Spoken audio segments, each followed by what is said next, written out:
मौका था हरियाणा के कद्दावर नेता रहे चौधरी देवीलाल की जयंती का।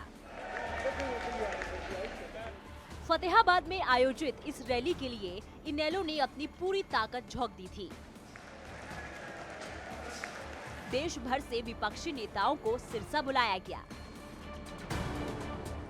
कौन कौन मौजूद नहीं थे?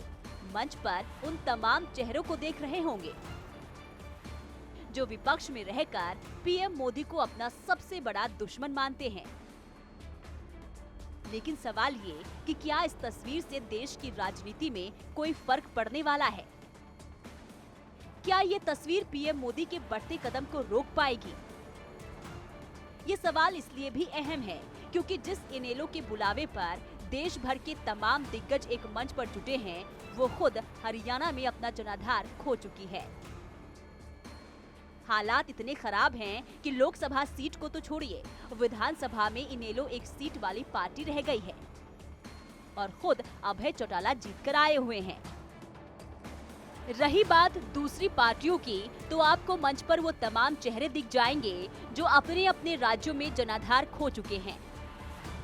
हालांकि मोदी विरोध में ऐसा पहली बार हो रहा है, ऐसा भी नहीं है, क्योंकि इससे पहले भी ममता बनर्जी की अगुवाई में विपक्षी एकता का ढिंढोरा पीट चुका है। लेकिन रिजल्ट ने ये साबित कर दिया था कि देश को अभी ये स्वीकार्यता नहीं है। खैर, इन दिनों मोदी विरोध में एक और नाम है जो बिहार से लेकर दिल्ली और हरियाणा तक के चक्कर लगा रहे हैं, इस उम्मीद में कि किसी तरह विपक्ष को एकजुट रखकर पीएम की कुर्सी तक पहुंचा जा सके। बिहार के सीएम नीतीश कुमार इस रैली में चीफ गेस्ट बनकर पहुंचे, जिनका इनेलो सुप्रीमो ने स्वागत किया। हम आपको इस विपक्षी एकता की हकीकत बताएं, उससे पहले मंच पर मौजूद नेताओं ने अपने संबोधन में क्या कुछ कहा, ये सुनिए। तो एक ही इच्छा है कि पूरे देश में एकजुट होना होगा, एक साथ मिलना पड़ेगा। ये मेरा जो आग्रह है श्रद्धेय ओम प्रकाश चौटाला जी से चरण स्पर्श करते हुए फिर इनको हम कहेंगे कि जरा यहां आपके साथ कितने लोग आए हुए। अब आगे भी ज्यादा से ज्यादा पार्टियों को जोड़ने में लगिए। अब क्या समझते हैं कि कहीं कोई पार्टी ऐसा हो सकता है? कहीं आप समझ सकते हैं कि बिना सीपीआई सीपीएम के माले के कोई बात होगा? सब तरह के लोगों का, अन्य जो पार्टियां हैं विभिन्न राज्यों में, और हम तो भाई आग्रह करेंगे, मेरा बतवा तो नहीं है, सुनिएगा आप लोग, हम तो कहेंगे कि और अधिक से अधिक पार्टियां, इवन कांग्रेस पार्टी से भी हम लोगों ने अनुरोध किया है, और सब लोग ज्यादा से ज्यादा लोग एकजुट हो जाएंगे तो आप समझ लीजिए कि 2024 में जो लोकसभा का चुनाव है उसमें वो जीतने का तो सवाल ही नहीं है, बुरी तरह हारेंगे और इनका राज नहीं रहेगा। कि हम भारतीय जनता पार्टी की केंद्र और प्रदेश की सरकार को सत्ता से बाहर देखना चाहते हैं। हम सब एकजुट हैं। आज उसी तरह का परिचय भी मंच के ऊपर आए हुए नेताओं ने अपने संबोधन में आप सबको एक विश्वास के रूप में दिलाया है। आज उन्होंने एक नया संदेश देश को दिया कि हम एकजुट होकर के 2024 की लड़ाई लड़ने का काम करेंगे और इकट्ठे होकर के सत्ता में बैठी भाजपा को सत्ता से बाहर करने का काम करेंगे। अभी ज्यादा दिन पहले की बात नहीं, जब देश की सबसे बड़ी विपक्षी पार्टी कांग्रेस ने दिल्ली के रामलीला मैदान में रैली बुलाई थी। इस रैली को लेकर कहा गया था कि देश में बढ़ती महंगाई और बेरोजगारी के खिलाफ रैली है।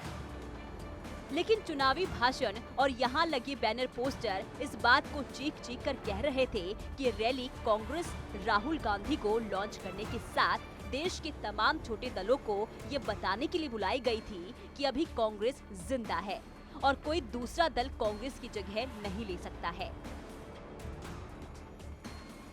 हालांकि इस रैली में भी आपको कई ऐसे चेहरे दिखे होंगे जिनका देश भर तो छोड़िए अपने गृह राज्य में भी जनाधार नहीं है। बात विपक्षी एकता की हो रही है तो बंगाल की सीएम ममता बनर्जी और अरविंद केजरीवाल को कैसे भूला जा सकता है।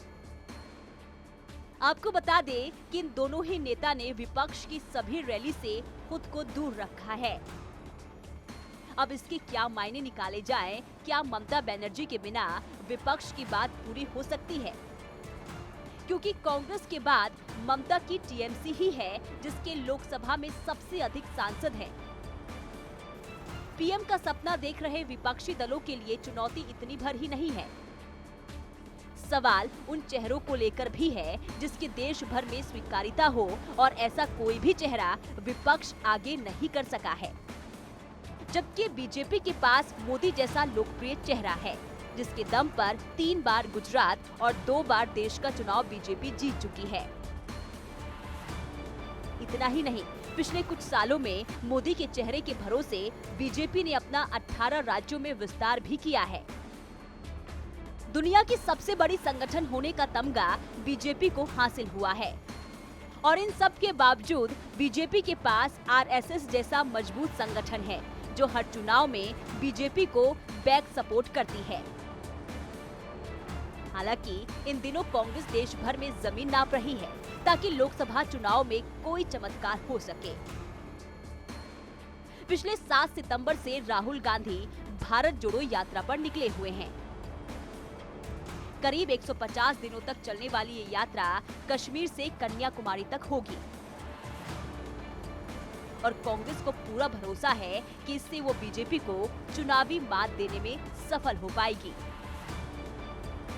ब्यूरो रिपोर्ट, सूर्य समाचार।